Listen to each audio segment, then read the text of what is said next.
अस्सलाम नाज़रीन, मैं हूं असद अली तूर अपने प्रोग्राम असद तूर अनसेंसर्ड में।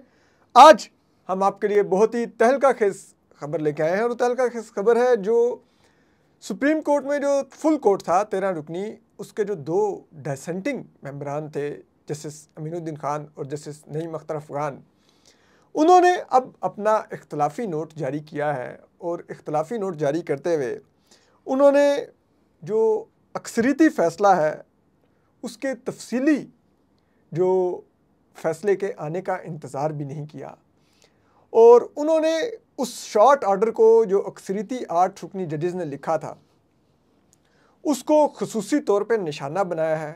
वो बड़ा ही दिलचस्प है और 24 सफ़हात तो सिर्फ उन्होंने शॉर्ट ऑर्डर को डिस्कस किया है और शॉर्ट ऑर्डर से ही उन्होंने उसको निशाना बनाते रहे हैं। और उसमें उन्होंने जिसे कहते हैं ये भी लिख दिया कि जनाब उसमें ताख़ीर क्यों हो रही है, शॉर्ट ऑर्डर का तफसीली फ़ैसला आने में 14 दिन गुजर गए हैं। ठीक है, यानी कि वही चीफ जस्टिस काजी फ़ैज़ा वाली वजूहात। ठीक है, आपको ऐसे ही लगता है जैसे चीफ जस्टिस काजी फ़ैज़ा ने शायद, पता नहीं। तो और फिर ये भी वो उन्होंने उसमें लिख दिया है कि पीटीआई तो पार्टी नहीं थी हमारे सामने, तो उसको रिलीफ क्यों दिया गया। ठीक है, शॉर्ट ऑर्डर में। तो बात यह है चीफ जस्टिस काजी फ़ैज़ा जस्टिस जमाल खान मंदोखेल ने भी पीटीआई को पार्टी माना है, उनको पार्लिमानी पार्टी का दर्जा दिया है, तो फिर उन दो के बारे में भी लिख देते। सिर्फ इन 8 जजेस को निशाना बनाते रहे ये जजेस, वो हम सारे आपको तफसीलात बताते हैं। और इसके अलावा जो सबसे खौफनाक पहलू है इस इख्तलाफी नोट का, और आपको पता है इख्तलाफी नोट और जाली नोट की वैसे कोई हैसियत नहीं होती आइनी और कानूनी तौर पे, लेकिन इसमें ये इलेक्शन कमीशन और पार्लिमान को उकसा रहे हैं, इन अदर वर्ड्स बगैर नाम लिए, कि आप जो फैसला आइन और कानून पर ना हो, बतौर आइनी बॉडीज़ इलेक्शन कमीशन और पार्लिमान बगैर उनको नाम लिख के कह रहे हैं आप और कोई भी रियासत का आइनी सतून उसको मानने का पाबंद नहीं है। ये सबसे खौफनाक पहलू है इसमें। और फिर इसके अलावा ऐसा भी लगता है कि इस शॉर्ट ऑर्डर को के दौरान ही, जब कभी तफसीली फ़ैसला नहीं आया अक्सरियती जजेस का, इस इख्तलाफी नोट को जारी करने का एक और मकसद पीटीआई के उन 41 मेंबरान को डराना भी है जो पीटीआई ज्वाइन करने जा रहे हैं, कि अगर आपने पीटीआई ज्वाइन की उस अक्सरियती फ़ैसले की रोशनी में, तो कल आप डिसक्वालीफाई हो जाएंगे। जी हाँ, ये तक उनको डराया गया है। ये क्या सारी कहानी है ये हम आपको बताएंगे। इसके अलावा हमारे साथ द नेशन के एक बड़े ही अच्छे यंग जर्नलिस्ट हैं अली हमज़ा, वो मौजूद हैं। अली वज़ीर के साथ आज क्या हुआ है उस पर भी बात करेंगे इनसे, क्योंकि बहुत ही मज़का खेज़ एक और मुकदमा अली वज़ीर पर दर्ज किया गया है। पीटीएम के रहनुमा और साबिक़ रुकने कौमी असम्बली भी हैं और वो दहशतगर्दी का मुकदमा डाल के उन पर पता नहीं क्या क्या असला और मनशियात और पुलिस पर हमला और पता नहीं क्या कुछ डाल दिया। अली वज़ीर ने एक नेकी की, वो आपको अली हमज़ा बताएंगे, और उसके बदले में उनके साथ हो रहा क्या है वो हम आपको बताते हैं। और इसके अलावा जो पीटीआई के जो स्पोक्समैन हैं रऊफ़ हसन साहब, उनका जो अब उनको जुडिशल कर दिया गया है और अब वो भी इंसाइड दहशतगर्दी के मुकदमे में, उस पर भी बताएंगे कि क्या हुआ है। तो चलिए पहले सबसे हम आगाज़ लेते हैं जो आज माशाल्लाह से एक बहुत ही उन्होंने क्वेश्चंस उठाता है, जिसे कहते हैं ना, लाइक इन अदर वर्ड्स, जो ये 2 जजेस हैं, ये 8 जजेस के कानून की अंडरस्टैंडिंग, विजडम और इस सब पर भी सवालात उठा रहे हैं अपने इस इख्तलाफी नोट में। यानी कि ये इस इख्तलाफी नोट में यूँ लिखना चाह रहे हैं कि जैसे जो 8 जजेस हैं उन्होंने ना कभी आइन पढ़ा है ना कभी कानून पढ़ा है, पता नहीं फिर इन 8 जजेस के बारे में भी पता चले कल को हमारी इस्टेब्लिशमेंट निकाल के ले आए कि जस्टिस तारिक महमूद जहांगीरी की तरह इनकी भी डिग्रियाँ जाली हैं, इन्होंने कभी आइन और कानून पढ़ा ही नहीं था, इसीलिए इन्होंने ये फैसला दिया। ठीक है, लाइक अगर इतने ही ये अनपढ़ हैं ये हमारे 8 जजेस, तो मेरे लिए बड़ा ही this is a question for me. तो एनीवे, अब ये जो 29 सफ़हों का ये फैसला है उसके हमने कुछ अहम जो पैराग्राफ्स हैं और वो चीज़ें हैं वो हम आपके लिए निकाल के लाए हैं, जो आपको बताता है कि आपको ऐसा फील होता है कि जैसे लाइक ये जो 2 जजेस हैं ये उनके दलाइल नहीं हैं। ये पिछले कुछ दिनों में जो नून लीगी वज़रा प्रेस कॉन्फ्रेंसेस कर रहे थे, ठीक है, ये वो आर्गूमेंट्स आपको लगते हैं। और ये जो लाइक जो इस्टेब्लिशमेंट के लोग जो दुख बयान कर रहे थे अपना पिछले कुछ दिनों से, ये आपको लगता है कि लाइक उसका फ्लेवर आता है आपको इस इख्तलाफी नोट के अंदर ना, वो तासुर जिसे कहते हैं ना बड़ा, खैर एनीवे। तो अब ये कहते हैं कि जी जहाँ से ये उस जजमेंट को निशाने, शॉर्ट ऑर्डर को निशाने पर लेते हैं, ये कहते हैं जी कि मेजॉरिटी का अभी तक तफसीली फ़ैसला आना बाकी है, वो मंजर आम पर नहीं आया, बावजूद इसके कि 15 दिन गुजर गए हैं। अब 15 दिन कौन से गुजर गए हैं भाई? वो 15 दिन वो जो प्रैक्टिस एंड प्रोसीजर बिल के आप मेंशन करते फिर रहे हैं, तो फिर चीफ जस्टिस काजी फाइसा से पूछ लेते कि जो बल्ले वाला उन्होंने काला फैसला दे रखा है, ठीक है, उसको भी 13 जनवरी के बाद उसका रिव्यू आया हुआ, अब कितने दिन गुजर गए हैं, आज तक उसका रिव्यू क्यों नहीं फिक्स हुआ, उसकी क्या मसला है, ठीक है। तो बाब खैर वो कहते हैं जी कि वो अभी तक नहीं आया तफसीली फैसला, ठीक है। और फिर वो आगे जाके कहते हैं कि जी और ये जो ताखीर है इसकी वजह से जो रिव्यू पिटिशंस फाइल हुई हुई हैं वो इनफ्रक्चुअस हो जाएंगी, यानी कि गैर मौसर हो जाएंगी। और यही चीफ जस्टिस काजी फाइसा को भी प्रैक्टिस एंड प्रोसीजर कमेटी के अंदर बैठे हुए दुख था कि भाई वो हुकूमत की अपीलें लगानी है, अगर फैसले पर अमल दरामद हो गया, पीटीआई पार्टी बन गई, उनको सीटें मिल गई, रिजर्व सीटें आ गई, तो फिर तो रिव्यू की जो पिटिशन हैं वही गैर मौसर हो जाएंगी, ठीक है, टाइम उनका गुजर जाएगा। तो फिर यही इधर भी दुख है, ठीक है। फिर वो कहते हैं कि जी आगे जाके एक और जो बात बड़ी दिलचस्प वो लिखते हैं, वो कहते हैं कि जी पीटीआई इस तमाम समात के दौरान हमारे सामने पार्टी थी, ना इलेक्शन कमीशन के सामने कभी पार्टी बनी, ना हाई कोर्ट में कभी पार्टी बनी, ठीक है। उसके बावजूद जब शॉर्ट ऑर्डर सुनाया गया, ठीक है, तो कोई भी पीटीआई का मेंबर नहीं सामने आया पीटीआई को ज्वाइन करने के लिए इस समात के दौरान, ठीक है।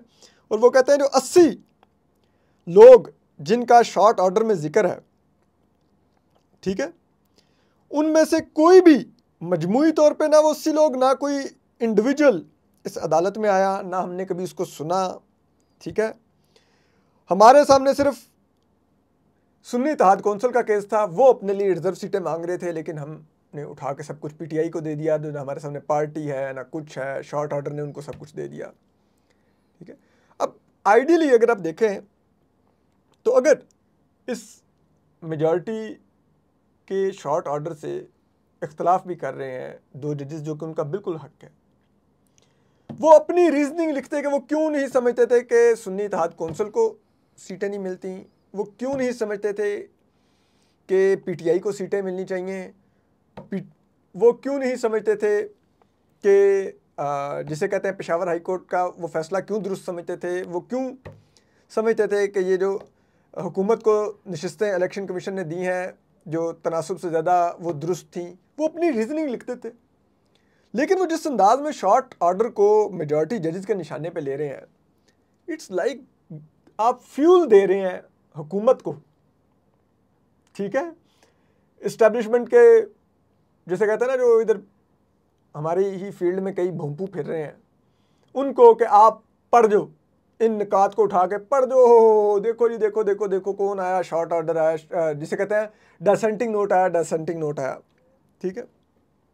फिर वो ये भी लिखते हैं कि जब इस बेंच में कई दफ़ा पूछा गया पीटीआई की तरफ से, ठीक है, कि क्या पीटीआई को ये नशिस्तें दी जा सकती हैं, तो कहीं पर भी पीटीआई ने ये नशिस्तें नहीं हमसे मांगी, सलमान अकरम राजा साहब ने नशिस्तें नहीं हमसे मांगी, सिर्फ उन्होंने ये ज़रूर अदालत को कहा कि ये अदालत के पास इख्तियार है कि वो अगर चाहे तो नशिस्तें दे दे, लेकिन उन्होंने मांगी नहीं हमसे सीट नशिस्तें।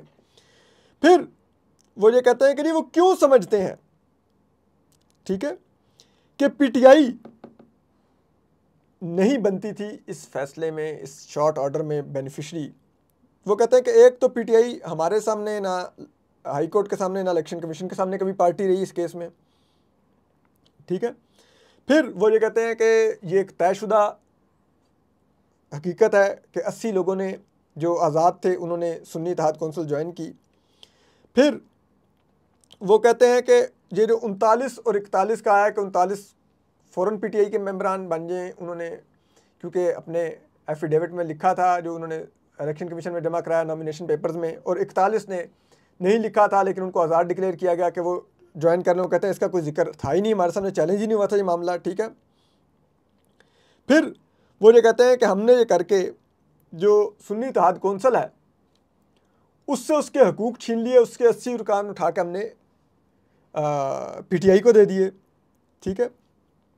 फिर वो ये कहते हैं कि जी हमने जब तक आर्टिकल 51, 106 और आर्टिकल 63 आइन का जो है, ठीक है, उसको हम मुअत्तल ना कर दें, ठीक है, हम तब तक ये नहीं दे सकते जो हमने पीटीआई को दिया, ठीक है, तब तक मेजॉरिटी जजमेंट ये नहीं दे सकती थी। इसके अलावा वो ये भी कहते हैं कि जी ये जो हमने फ़ैसला दिया जो शॉर्ट ऑर्डर है मेजॉरिटी का, वो ये कहते हैं कि जी ये हमने आर्टिकल 185 जो अपील का एक आर्टिकल है उसको नज़रअंदाज करके उससे बाहर जाके दिया हुआ है, ठीक है। फिर वो ये कहते हैं कि जी इसमें जो प्रोसीजरल कानून के जो तरीक़ेकार हैं जो सियासी जमातों से मुतल्लिक, उनको नज़रअंदाज कर दिया गया है, ठीक है। और फिर ये कहते हैं कि खुद साख्ता रिलीफ पीटीआई को दिया गया है, जो खुद से तैयार करदा रिलीफ है वो आइन और कानून में नहीं बनता, ठीक है, और ना ही इन पूरी समात के दौरान मांगा था पीटीआई ने हमसे, ठीक है। फिर वो ये भी कहते हैं कि जी ये पीटीआई और ये सूबाई और कौमी असम्बली की तमाम नशिस्तें जो दे दी गई हैं ये भी अगेन नहीं उस तरह से मांगा गया था, ठीक है। फिर वो ये भी कहते हैं कि जिसे कहते हैं कि मेजॉरिटी जजमेंट जो है, ठीक है, उसको अगर आप देखें तो उसके बाद तो अगर जो लोग पीटीआई ज्वाइन करेंगे वो ये 80 लोग ये सादिक और अमीन ही नहीं रहेंगे, ठीक है, क्योंकि ये पहले एक जमात में शामिल हुए थे, अब दूसरी जमात में जा रहे हैं, तो ये तो सादिक और अमीन नहीं रहते वैसे, ठीक है। और फिर अपने हल्फ की खिलाफ वर्जी करने वाले यानी कि वो काउंट होंगे, ठीक है। फिर वो ये कहते हैं कि जी जो पिछली जमातों को जो दी गई थी रिजर्व सीटों के जो नोटिफिकेशन थे उनको किसी मौके पर ना मुअत्तल ही नहीं किया गया और उनको ये दे दी गई हैं, ठीक है। फिर वो ये कहते हैं कि जी जो 41 लोग हैं उनको उठा के मौका दे दिया गया कि वो दूसरी जमात को ज्वाइन कर लें, ठीक है। ये तमाम वो एतराज़ात उठाते हैं इस फैसले के ऊपर, ठीक है। और फिर वो ये भी कहते हैं कि ये जो लोग हैं जिन्होंने पीटीआई ज्वाइन की है, ठीक है, लाइक इनका कोई इससे पहले जिनको कोर्ट कह रहा है ये हमारे सामने कॉन्टेस्ट करने नहीं आए इसको, ठीक है। और फिर वो ये भी कहते हैं कि ये आर्टिकल 185 और 175 की हदूद से बाहर है और हम ये फ़ैसला जो हमने किया है, हम ये हमारे पास इख्तियार ही नहीं था कोर्ट के पास कि हम ये फ़ैसला करते, ठीक है। और आर्टिकल 185(3) ने जो इख्तियारात हमें दे रखे हैं, ठीक है, ये उससे बाहर का मामला था, ये हदूद अदालत के पास नहीं थी, ठीक है। और वो कहते हैं कि जो अक्सरीती शॉर्ट ऑर्डर है यानी कि जजमेंट वो कह रहे हैं उसने नज़रअंदाज किया है तमाम रूल्स को, तमाम प्रोसीजर्स को, तमाम प्रोविजंस कानून की को, आइन की, और जो रिलीफ उन्होंने पीटीआई को दे दिया है वो पीटीआई का बनता नहीं था, ना पीटीआई कभी हमारे सामने जमात एज ए पार्टी बनी है इस पिटीशन में, ना इलेक्शन कमीशन, ना हाई कोर्ट के सामने। उसके बावजूद हमने ना ही उन्होंने कभी बतौर पीटीआई हमसे रिजर्व सीटें मांगी हैं लेकिन हमने उनको दे दी हैं, ठीक है।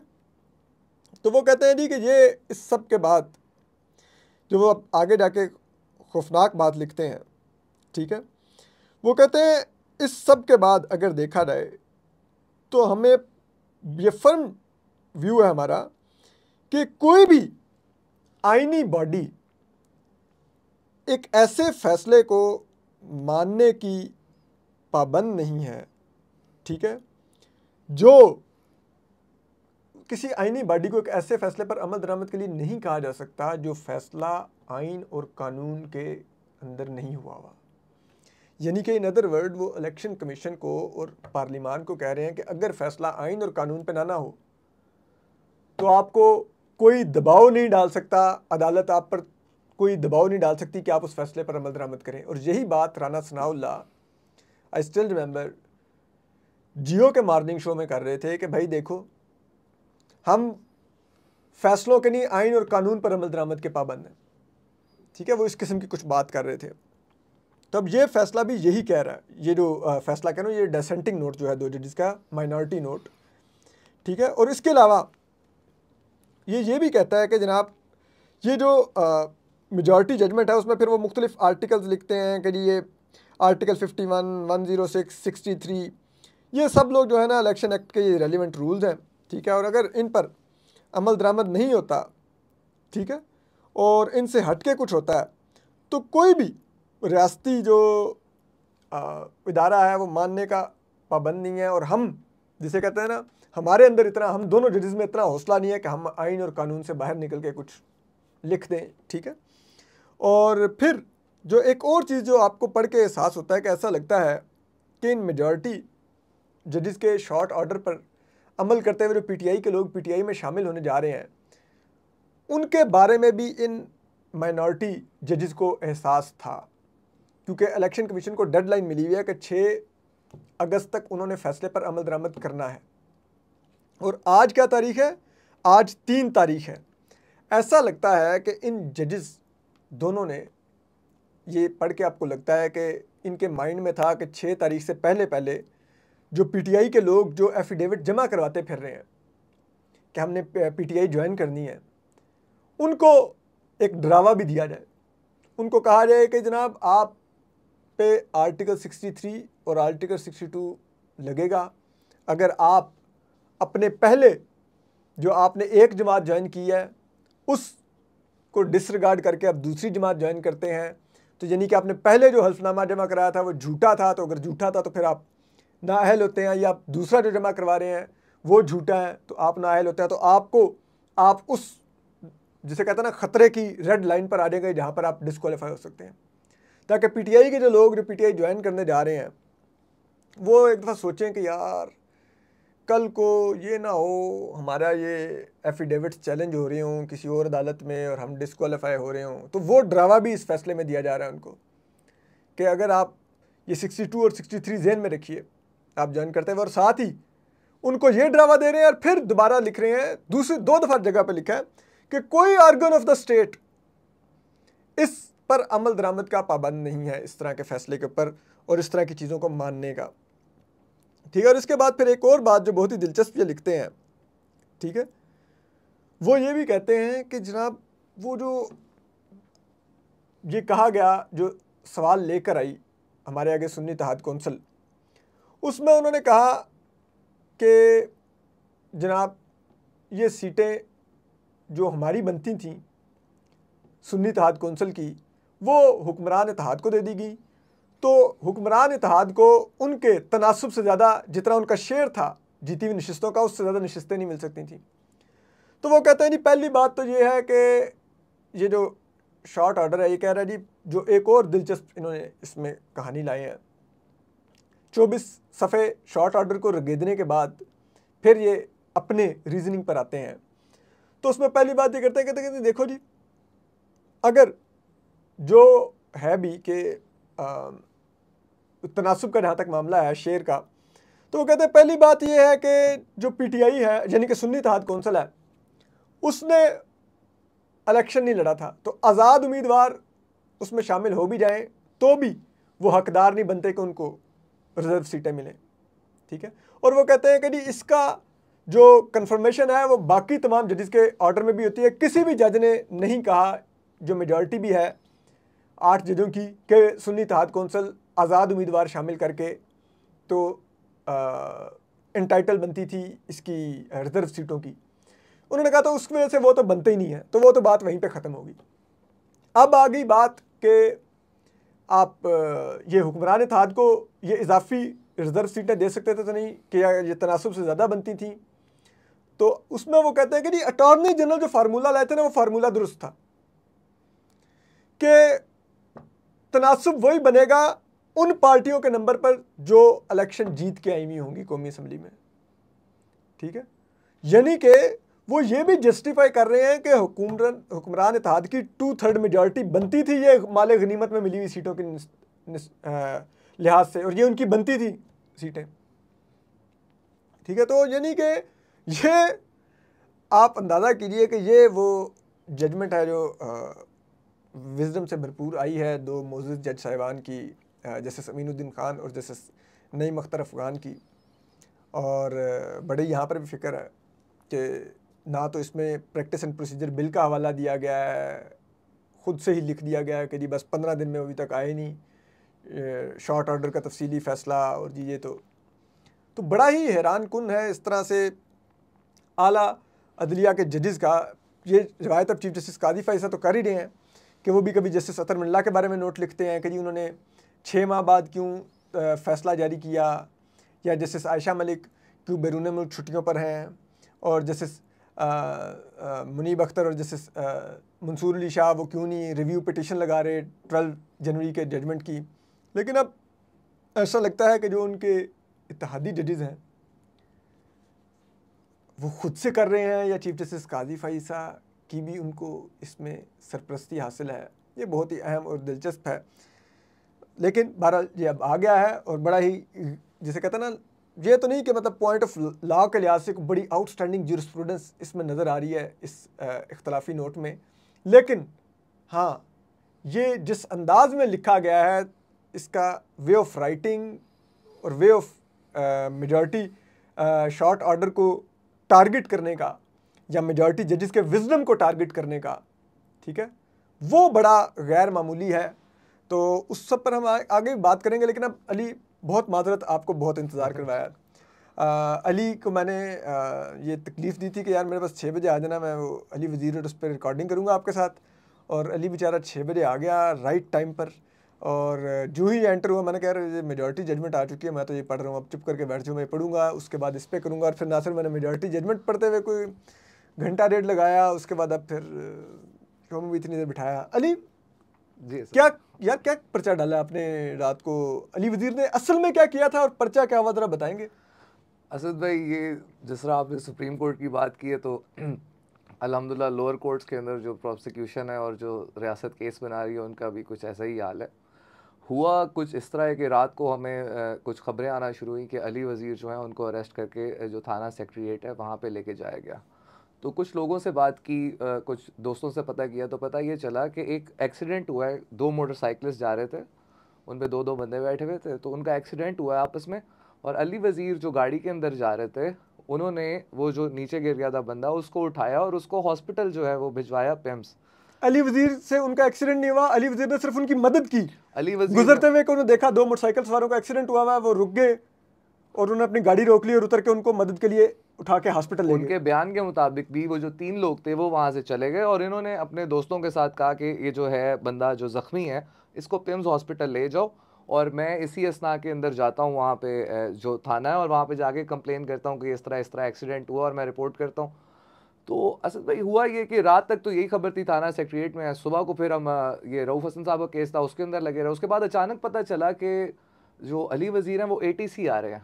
तो हम सारों की भी थोड़ी आईब्रोज रेज हुई कि ATC किस मामले में, यानी कुछ नहीं पता था। खैर उनके वकला है, उनसे भी पूछा कि क्या सिलसिला। उन्होंने कहा हमें अभी तक कुछ नहीं मालूम, हम तो सुबह से ढूंढ रहे हैं कहाँ पर है। हम बल्कि थाना सेक्रेटेरिएट भी गए, जो उनके एडवोकेट हैं अताउल्लाह कुंडी, उन्होंने कहा मुझे अंदर एंटर तक नहीं होने दिया, मैं तो जो इन्फॉर्मेशन डेस्क था वहाँ जाना चाह रहा था जहाँ पे आप अपनी रिपोर्ट वगैरह करवाते, कहते मुझे वहाँ तक जाने नहीं दिया। उन्होंने कहा अली वज़ीर हमारे पास नहीं है। खैर वो इसी दौरान जो है असद भाई अली वज़ीर को लेकर आए, और कोई 2 डाले आए बड़े बड़े, और पुलिस वाले जिस तरह रवायती अंदाज में लेकर आए कमरा अदालत की तरफ। हम भी कमरे में चले गए, कोर्ट रूम गए तो 15-20 मिनट हो गए, वो अभी तक अंदर ही नहीं आया। जाके पता चला कि जो पुलिस है वो अपनी मिसल ही भूल आई है। सबसे पहली बात, मिसल ही भूल आई है, और वहाँ पे 20-1 मिनट यानी कि उसको खड़ा करके इंतज़ार करवाएगा।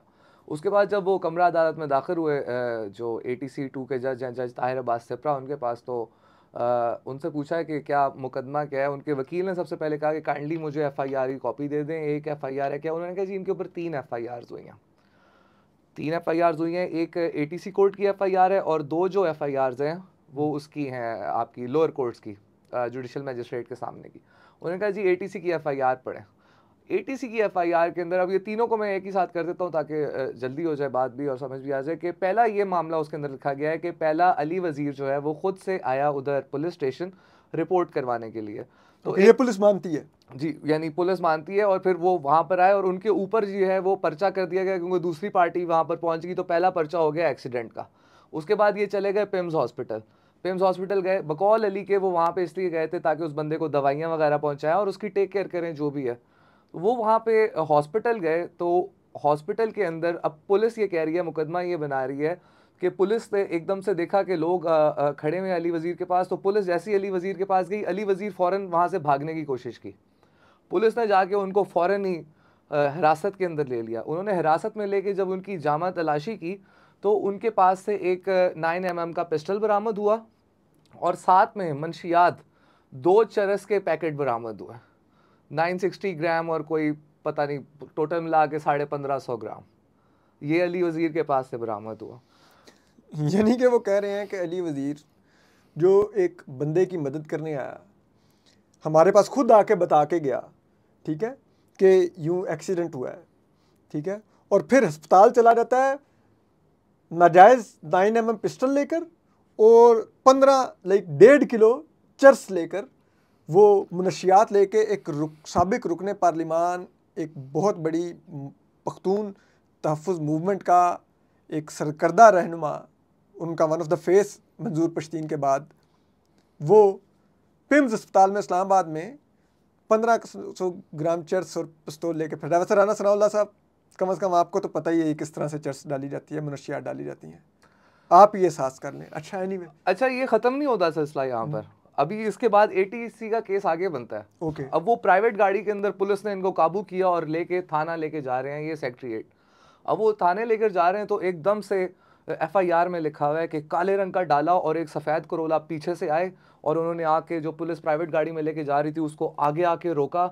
आगे आके रोक के जब गाड़ी ब्लॉक कर दी तो नीचे उतर के 5 से 10 मुसल्लह लोगों ने अंधाधुंध फायरिंग करना शुरू कर दी। और ये हो रहा है, असद भाई please keep that in mind, Ataturk Avenue के ऊपर। ये अतातुर्क एवेन्यू इस्लामाबाद की एक इंतहाई आप कह लें कि रेड जोन के तकरीबन अंदर वाक़या अतातुर्क एवेन्यू के ऊपर, ठीक है, जहाँ पर इतनी ज़्यादा सिक्योरिटी होती है। 8-10 लोग आके उन्होंने पुलिस की गाड़ी रोकी हुई है जिसमें अली वजीर गिरफ्तार हुए हुए हैं और उस गाड़ी पर वो अंधाधुंध फायरिंग कर रहे हैं, ठीक है। ये मुजज़े इस्लामाबाद में हो रहे हैं। ये जो एफआईआर में जब जज सिप्रा ने पढ़ा तो उन्होंने भी कहा कि एक दफ़ा जो पुलिस वाले थे इन्वेस्टिगेशन, आपको पता है ना अतातुर्क एवेन्यू कहाँ पर है? पुलिस से पूछा उन्होंने, जज साहब ने पूछा जी, जज साहब ने कहा कि आपको पता है वहाँ कौन लोग रहते हैं, किस तरह के लोग रहते हैं? ये उन्होंने कहा जी जज साहब, डिप्लोमेट्स रहते हैं, Exactly. सीनियर पॉलिटिशियंस रहते हैं, ब्यूरोक्रेट्स रहते हैं जो 21वें-22वें ग्रेड के। अच्छा, इसके बाद क्या होता है, अचानक पुलिस वाले भी नीचे उतरते हैं और वो लोग आमने सामने हो जाते हैं और अली वजीर जो एफआईआर के मुताबिक, एफआईआर के मुताबिक, ये एफआईआर में लिखा हुआ सब कुछ, अली वजीर एकदम से आगे बढ़कर पुलिस वालों की जो है वो एसएमजी छीन लेते हैं। एसएमजी छीन के उससे फायरिंग करते हैं और उसके मैगजीन्स अपने दोस्तों को दे देते हैं। और साथ में अब ये एग्जैक्ट वर्ड एफआईआर में लिखा है कि अली वजीर ने ललकारा मारा कि इन सबको मार दो। यानी कोई पंजाबी मूवी का पूरा कोई इम्प्रेस हो गया कोई सीन है, तो वो ये सारा कुछ होता है। उसके बाद जैसे ही वो देखते हैं कि पुलिस की गाड़ियाँ आ गई हैं तो वो एकदम से पुलिस की गाड़ियाँ देख के फ़ौरन सारे वहाँ से भाग जाते हैं और ये बड़ी हिकमत अमली से अपनी एसएमजी गन अली वजीर से वापस लेते हैं और उसके बाद फिर इनको थाना ले जाते हैं। इतनी वहाँ पर फायरिंग हुई, अंधाधुंध फायरिंग हुई, ठीक है, जिसे कहते हैं ना दुनिया हिला दी उस फायरिंग ने। कोई पुलिस वाला जख्मी नहीं हुआ, अली वजीर खुद भी नहीं जख्मी हुए, गाड़ी भी कोई उन्होंने प्रोड्यूस नहीं की कि देखो हमारी गाड़ी गोलियों से चलनी है, कोई पुलिस ने कुछ ऐसा नहीं। जिस पुलिस वाले के अलेजिडली कपड़े फाड़े वो भी नहीं, यानी उनका भी नहीं पता। वो फटे हुए कपड़े भी नहीं मतलब आए, कुछ भी नहीं हुआ, ठीक है। तो यार वैसे एक बात हूँ, कितना बड़ा मोजज़ा है, आप देखिए कि इस्लामाबाद पुलिस पर अतातुर्क एवेन्यू पर रेड जोन के तकरीबन अंदर, जहाँ पर तमाम डिप्लोमेट्स रहते हैं, ठीक है, इतने सिक्योर एरिया में अली वजीर को छुड़वाने के लिए फायरिंग की इंतहा होगी। वहाँ पर ना कोई पुलिस वाला ज़ख्मी हुआ, ना किसी घर के ऊपर गोली लगी, ना कोई राहगीर ज़ख्मी हो रहा है, ना कुछ हो रहा है, कोई सीसीटीवी फुटेज नहीं, कोई मोबाइल वीडियो, कुछ भी नहीं, कोई खाली गोलियों के खोल भी नहीं है। उन्होंने कहा मोजज़े। ये देखिए, आप ये पाकिस्तान कलमे के नाम पर बना है, तो ऐसे मुल्क में मुआवजे लाजमी होते हैं। तो ये मुआवजों में आप इन चीज़ों को कंसिडर किया करो। और हमारी रियासत में आपको पता है वैसे भी हमारे हुक्मरान इतने नेक हैं, ठीक है, वलीउल्लाह हमारे पर हुक्मरान लगे हुए हैं, तो मज़ीद मुआवजे बढ़ते जा रहे हैं, ठीक है। ये हम ये करते हैं पश्तूनों के साथ। अच्छा है, नहीं वे उसके बाद जनाब वो सिचुएशन पे काबू पा लिया गया और बड़ी हिकमत अमली करके और अली वज़ीर को ले जाया गया। तो अब 30 दिन का रिमांड इन्होंने मांगा था। क्यों? कि जो बाकी लोग हैं अली को इंटेरोगेट और इन्वेस्टिगेट करना है, और वो जो ऑफिशियल मैगजीन्स एसएमजी के ले गए हैं वो रिकवर करना है, और जो बाकी लोग थे जो फायरिंग करके वहाँ से मौके से फ़रार हो गए थे, एक काली वीगो और एक सफ़ेद करोला में, उनको जो है वो उनको भी अप्रीहेंड करना है, उनको पकड़ना है। इसके लिए फ़िज़िकल रिमांड चाहिए था। नहीं, वो अली वज़ीर ने जो पुलिस के एसएमजी के मैगज़ीन निकाल के, तो क्या जब मैगज़ीन निकाली है तो फिर वो फायरिंग किस चीज़ से कर रहे थे जो वो उन्होंने बताई है? और क्या वो मैगज़ीनों के अंदर को मखाने पतासे थे जो वो अपने लोगों में बांट रहे थे, ये खाना यार, पार्टी करना? तो ये एफआईआर के मुताबिक ये सब कुछ वहाँ पे हो रहा था, ठीक है, कि उनके दोस्त भी 5 या 10 लोग लगातार फायरिंग कर रहे हैं। अली वज़ीर ने एसएमजी छीन ली है, वो भी फायर कर रहे हैं। तो बड़ा अनफॉर्चुनेट है जी। मगर और इसके बाद जज साहब ने क्या किया? क्या उन्होंने रिमांड दे दिया? जज साहब ने पहले तो पूछा उनसे, हैरान भी होते रहे कि ये तो सुबह जिस तरह की एफआईआर आई हुई थी उसी तरह की। उन्होंने कहा आता तो आपको पता है सीसीटीवी फुटेज वगैरह ये वो सारा कुछ। जो वहाँ पे एसएचओ साहब आए हुए थे, और वो एसएचओ भी मैं जिक्र करूँगा कि बड़े बहादुर एसएचओ हैं, शफकत, जो कभी बलोच यकजहती कमेटी की बच्चियों के ऊपर आके वो करते हैं अटैक, तशद्दुद करते हैं। कभी वो जाके तशद्दुद करते हैं, ये जो गज़ा कैंपेन वाले थे उनके ऊपर करते हैं। तो आज भी वही थे वहाँ पे, क्योंकि ऐसे एक्शन में वही होते हैं। तो उन्होंने कहा कि हम इसके ऊपर काम कर रहे हैं, हमें आप रियासती मुफाद का भरपूर ख्याल रखने वाले एसएचओ हैं जी, एसएचओ शफकत। तो उन्होंने कहा हमें आप मौका दें तो हम, और इधर भी उन्होंने इंतहाई महारत से, ठीक है, लाइक जिसे कहते हैं ना, मैंने वो मैट्रिक्स मूवी में तो आप देखा था ना, गोलियां चलती हैं करते हैं, वो गुजार देता है अपने इधर से उधर से नीचे से। तो एसएचओ शफकत ने वो तमाम गोलियां कामयाबी से गुजारी अपने इर्द गिर्द से, उनका बाल भी बीका नहीं हुआ। उन्होंने कमाल हिकमत अमली से अली वज़ीर को भी पकड़ लिया, सब भगा भी दिए। इनको एसएचओ नहीं, इस्लामाबाद का आईजी होना चाहिए। अली नासिर रज़वी साहब नहीं, मैं आज से एसएचओ शफकत के लिए कैंपेन चलाऊँगा कि इनको इस्लामाबाद का बिल्कुल आईजी होना चाहिए। तो ये आर्गुमेंट्स वगैरह सब कुछ हुआ। अब यहाँ पे जो कुंडी साहब हैं, उन्होंने दलाइल देते हुए उन्होंने कहा, असद भाई अब 2 इंपॉर्टेंट बातें हैं कि कुंडी साहब ने पहली बात तो ये की कि इनको पिम्प से नामालूम अफराद उठा के लेके गए थे, और उसके बाद आज सुबह हमें ये पता चल रहा है, बाकी हमें और कुछ नहीं पता। इसके ऊपर अली वज़ीर ने कहा कि मैं कुछ कह सकता हूँ। तो जैसे आपने कहा जी आप बोलें। अली वज़ीर ने फिर वो स्टोरी बताई कि सारा एक्सीडेंट हुआ, ये हुआ मामलात, और मैं वहाँ पर गया और फिर ये मुझे उठा कर ले गए। मैं बल्कि दवाई भी मैंने लेनी थी, अपना चेकअप भी करवाना था। आई एम डायबिटिक और मुझे और भी थोड़ा सा है मसला, तो सुबह 4 बजे तक तो मुझे दवाई नहीं दी गई। दूसरी बात अली वज़ीर ने कहा कि जितने लोगों का इल्ज़ाम लगा रहे हैं, जज साहब मैं गाड़ी खुद चलाता हूँ अपनी, और मेरी कोशिश ये होती है मेरे साथ कोई और ना बैठे गाड़ी के अंदर। उन्होंने कहा उसका रीज़न ये है कि मेरे ख़ानदान के 18 लोगों को टारगेट किलिंग के अंदर शहीद किया जा चुका है। मैं किसी को नहीं चाहता किसी का बच्चा मेरी वजह से जो है, क्योंकि मुझे तो पता है किसी दिन मेरे साथ ऐसे होना है, मैं नहीं चाहता मेरे साथ कोई और बैठा हुआ और उसकी जान मेरी वजह से चले जाए। उन्होंने कहा हाँ, जब मैं बहुत दूर ट्रैवलिंग कर रहा होता हूँ फिर मैं एक ड्राइवर अपने साथ रखता हूँ। तो पहली बात तो ये हो गई। उन्होंने कहा दूसरी बात ये कि आपके सामने मेरे बहुत सारे केसेस लगे हुए हैं और आप मुझे जानते हैं अच्छी तरह से, तो ये जो एफआईआर है ये आप भी देख लें। और तीसरी बात जो थी अली वज़ीर ने की कि जज साहब मेरी एक और इस्तदा है आपसे कि आपको पता है मुल्क के हालात क्या हैं इस टाइम, ये जो ये लोग कर रहे हैं हालात पीछे आपको पता है कितने ख़राब हैं, तो खुदारा इस तरफ ना जाएं जहाँ पे हालात बहुत ख़राब होंगे। कहते इनका कसूर नहीं है, मुझे पता है इनका कसूर नहीं है, ये पुलिस वालों के बारे में करेंगे, उनका कसूर इनका कसूर नहीं है। कहता अभी मैं कुरान के ऊपर हलफ मैं भी ले लेता हूँ, ये भी ले लें, मगर वो भी ना करें क्योंकि इनका कसूर नहीं है, इनको कहीं और से कहलवाया जा रहा है और करवाया जा रहा है। ये अली वज़ीर उस फॉल्ट लाइन की निशानदेही कर रहे हैं कि पाकिस्तान में ऑलरेडी कितनी तकसीम है, बलोच और पख्तूनों के कितने रिजर्वेशंस हैं हमारे बारे में, कि हम क्या रियासत उनके साथ कर रही है। और पीटीएम तो एक पश्तून तहफ़्फ़ुज़ मूवमेंट है ही, पख्तूनों के हकूक़ के लिए चलती हुई एक मूवमेंट है।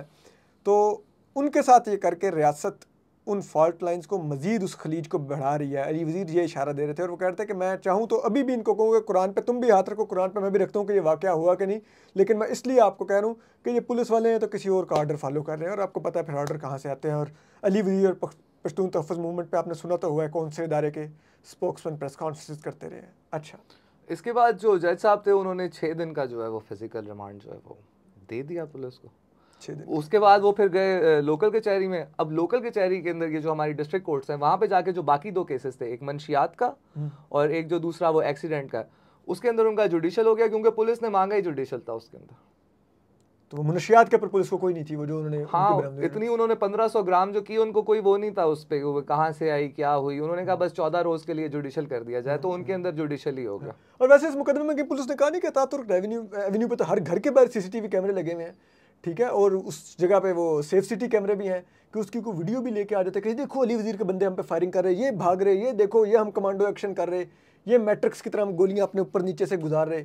कोई इस तरह की कुछ ये जज साहब ने उनसे पूछा था तो उन्होंने कहा था कि हम आगे जाके इन्वेस्टिगेशन के अंदर लेकर आएंगे जब ये केस चलेगा आगे इंशाल्लाह। तो और वो अली आखिर में जरा मुख्तसर बता दीजिएगा, वो रऊफ हसन का भी जुडिशल हो गया? जी, रऊफ हसन का जुडिशल हो गया। वो भी एफआईआर कुछ इसी तरह की थी, जज साहब ने कहा सुबह वाली एफआईआर। उसके अंदर उनके ऊपर इल्ज़ाम ये है जी कि वो टेरर फाइनेंसिंग कर रहे थे। एक वो है शख्स अबू बकर उर्फ खान, वो उससे राब्ते में थे। उसने उनको 3 लाख रुपए अहमद जंजुआ को दिए थे और अहमद जंजुआ ने 2 लाख रुपए उसको दे दिए थे। 1 लाख रुपए उनके ऑफिस के अंदर रखा हुआ था। तो इसके ऊपर ऑलरेडी इनका 3 दिन का फिजिकल रिमांड हुआ था। कल इन्होंने एप्लीकेशन ये भी दी थी कि हम जो हैं वो इनकी जो बैंकिंग ट्रांजैक्शंस हैं और वो अप्रूवल लिया था इन्होंने अदालत से, मगर आज उसके अंदर कोई पेशरफ्त नहीं हो सकी। तो टोटल 3-4 दिन से ये जो सीटीडी का केस और प्रोस्क्राइब्ड ऑर्गेनाइजेशंस टीटीपी वगैरह से है उसके ऊपर कोई पेशरफ्त नहीं हो सकी। बल्कि जज सिप्रा ने तो ये भी कहा कि आप अभी भी कायम है ना कि वो टीटीपी से ही था, कोई तेहरान की ऑर्गेनाइजेशन कोई इस तरह की अभी तक तो नहीं आई ना। तो उन्होंने कहा नहीं आई, बस वही है और हम उसके ऊपर लगे हुए हैं और उसके ऊपर हमने तरनोल में रेड मारे हैं मगर बंदा मिल नहीं रहा। तो खैर उसके ऊपर जो है वो उनका जुडिशल कर दिया गया। और फिर उन्होंने दरख्वास्त में ये भी कहा, बाद में एप्लीकेशन दी अली बुखारी ने, कि इनको थोड़ा बेटर क्लास दे दें और मेडिकल फैसिलिटीज़। तो जज साहब ने कहा कि मैं सुपरिटेंडेंट जेल को कह दूंगा और वो जेल रूल्स के मुताबिक इनको कर देंगे। तो साथ ही उन्होंने बेल एप्लीकेशन अप्लाई की और वो 6 अगस्त के लिए लग चुकी है। तो ये भी एक और मौजाती केस है जो पीटीआई के स्पोक्समैन है रऊफ हसन साहब, ठीक है, जो ख्वाजा असराओं से अपनी जान बचाते फिर रहे हैं, लेकिन राब्ते उनके टीटीपी के दहशतगर्दों से और उनको टेरर फाइनेंसिंग करते हैं।